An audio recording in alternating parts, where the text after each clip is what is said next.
Yo, what's up guys? Welcome back to my YouTube channel.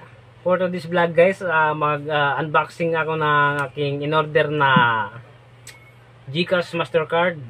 So, ituro ko sa inyo guys kung paano mag-order ng GCash Mastercard sa ating GCash app. So, pero bago yan lahat guys, meron akong bisita dito sa aking YouTube channel, ang aking asawa at ang aking anak. Yan, babae po siya. Kawaii, baby, kawaii, kawaii siya. Yan.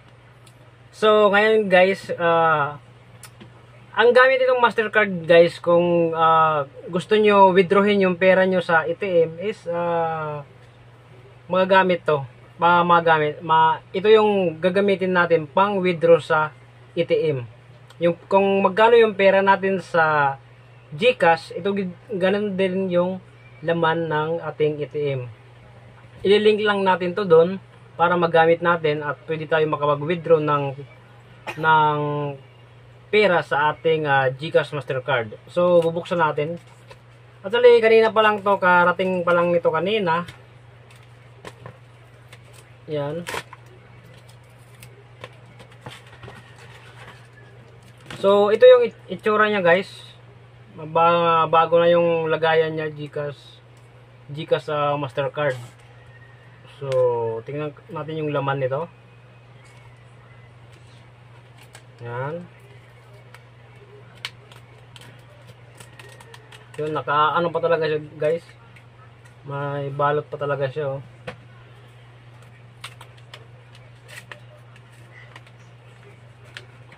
So, yun na. Wow, bago na nga siya. Visa card na yung nakalagay. Yan, Visa na guys. Ito na yung bago ngayon.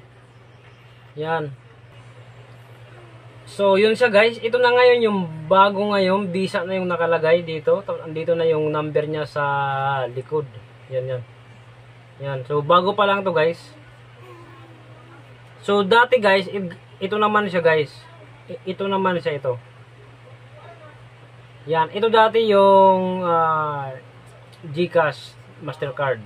So, kung magkano yung laman ng pera mo, ito yung withdrawin. Pwede ka dito mag-withdraw sa ATM. Kahit saang ATM na banknet. Banknet din siya eh. So, ngayon, ito na ngayon yung updated na GCash card. So, yun siya guys. So, ngayon guys, ituturo ko sa inyo kung paano tayo maka-order sa gamit ang ating GCash app. So, let's go guys. Let's go to our phone. So guys, nandito tayo ngayon sa ating cellphone. I-open lang natin tong ating GCash app.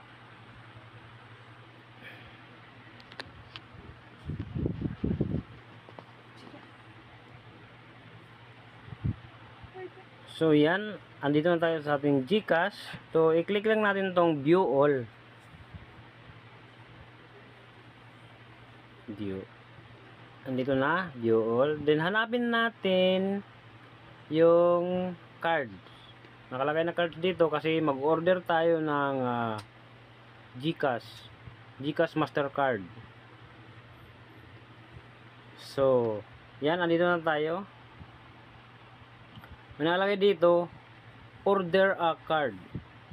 Tapos pag dumating naman yung card mo, ilalagay mo lang dito yung link my card. So ngayon guys, mag-order tayo ng card.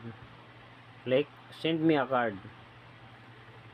So dito guys, yung nakalagay dito is 185 yung bayad ng Mastercard. Pero yung pag mag-order, yung kabuuan nito isabot to ng 250 kasi kasama yung service charge, yung pag-deliver. So, i-next lang natin. Tapos pagdating dito guys, mag-enter lang tayo ng ating pangalan. So, ayan, recipient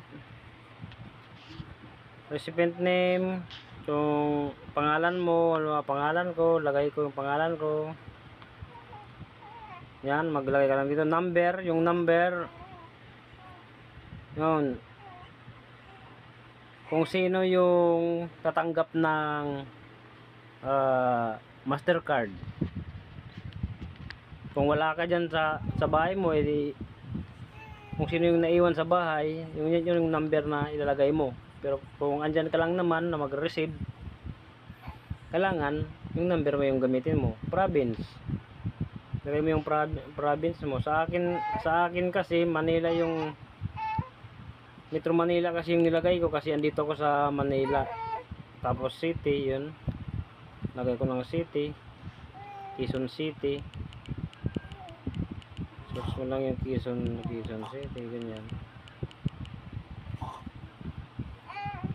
Yan, tapos barangay, zip code, house.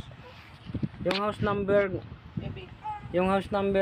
guys, kailangan sakto yung ilagay nyo na ano para hindi maligaw yung mag-deliver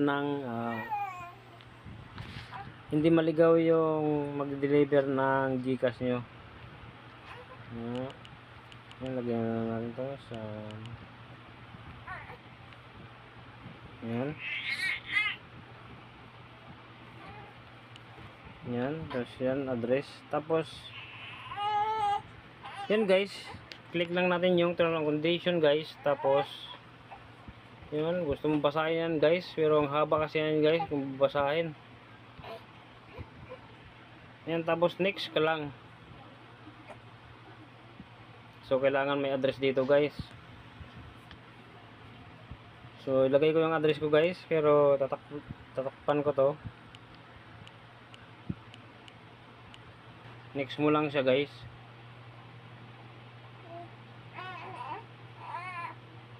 Tapos yan guys, madidirekta tayo dito guys sa GCash. So i-click lang natin guys kung gusto mo na magbayad. 250 yan guys kasi kasama yung delivery charge.